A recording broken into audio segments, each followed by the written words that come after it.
एक बार की बात है, अचानक सभी के सभी फ़ोन हैक होने लगे थे।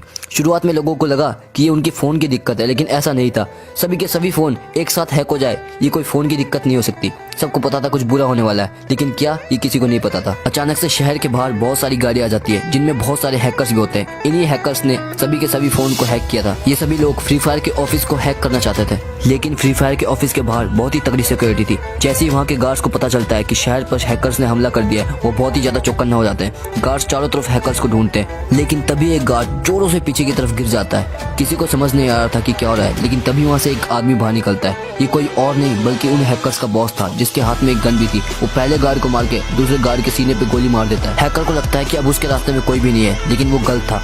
उसके पीछे अज्जू भाई खड़े थे। अज्जू भाई को देखते ही हैकर और अज्जू भाई एक दूसरे की तरफ कूद पड़ते हैं। अज्जू भाई हैकर पर बहुत भारी पड़ते हैं। वो हैकर को बहुत ही ज्यादा मारते हैं, लेकिन हैकर बहुत ही ज्यादा चालाक था। वो अज्जू भाई के सामने सरेंडर करने का नाटक करता है, लेकिन उसके हाथ में एक चाकू था।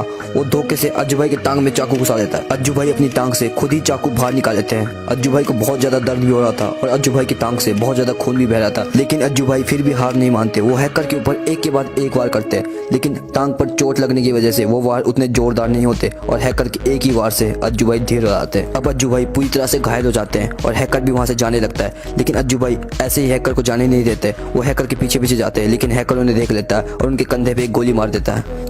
अब हैकर अज्जू भाई को जान से मारना चाहता था, लेकिन अज्जू भाई की मदद के लिए रैस्टार आ जाता है। रैस्टार गन उठाकर हैकर को गन पॉइंट पे ले लेता है, लेकिन हैकर वहां से भाग जाता है। रैस्टार भी उसके पीछे पीछे जाता है। हैकर रैस्टार की छाती पे एक जोरदार किक मारता है और रैस्टार नीचे गिर जाता है, लेकिन रैस्टार जल्दी से गन उठाकर हैकर को गन पॉइंट पे ले लेता है। लेकिन हैकर भी बहुत ज्यादा चालाक था। वो रैस्टार से कहता है कि अगर तुम असली हीरो हो तो उससे बिना गन के लड़के दिखाए। ये सुनते ही रैस्टार अपनी गन साइड में फेंक देता है। इसके बाद लड़ाई स्टार्ट हो जाती है। शुरुआत में तो मुकाबला बराबरी का था, लेकिन जैसे जैसे लड़ाई आगे बढ़ रही थी, रैस्टार का पलड़ा भारी होता जा रहा था। हैकर को पता था कि वो रैस्टार से नहीं जीत पाएगा, इसलिए वो गन उठाता है और रैस्टार के कंधे पे एक गोली मार देता है। रैस्टार अब अधमरी हालत में जमीन पर पड़ा था। फ्री फायर के ऑफिस को हैक करने के लिए एक कोड की जरूरत थी, जो कि सिर्फ और सिर्फ अज्जू भाई को पता था। हैकर अज्जू भाई से बोलता है कि अगर तुम रैस्टार को जिंदा देखना चाहते हो तो उन्हें वो कोड बता दो, और उसके बाद वो हैकर रैस्टार को किडनैप करके अपने साथ ले जाता है। हैकर के जाने के बाद बैज 99, ज्ञान सुजान और सुनीता गेमिंग अज्जू भाई के पास आते हैं। अज्जू भाई उन्हें बताते हैं कि हैकर्स रैस्टार को किडनैप करके ले गए हैं। सभी यूट्यूबर्स मिलकर एक टीम बनाते हैं और वो डिसाइड करते हैं कि वो हैकर्स के ऊपर हमला करेंगे। कुछ देर बाद सभी यूट्यूबर्स गाड़ियों में बैठकर हैकर्स के शहर की तरफ रवाना हो जाते हैं। कुछ देर बाद सभी यूट्यूबर्स वहां पहुंच जाते हैं जहां पे रैस्टार को किडनैप करके रखा गया था,